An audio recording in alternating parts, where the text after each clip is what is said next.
We recently did a video on oil consumption, what's acceptable and what's not acceptable. We looked at your comments and we saw that a lot of the questions were in regards to low tension oil rings on the pistons.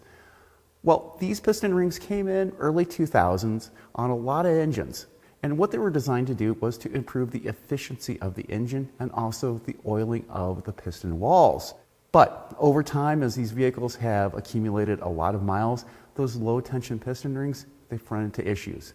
Part of it is tension and part of it is oil being trapped in those piston rings and then turning into carbon, preventing them from moving and causing further sealing issues that lead to that oil consumption problem. So keep this in mind. Some of these problems can be solved. There's the chemical methods, but there's also the oil change. If a customer is able to keep up with those oil changes, the oil has detergents inside designed to break down those carbon deposits that could be trapped in the oil lands. This way, the vehicle could return to the correct oil consumption specification. I'm Andrew Markell. Thank you very much.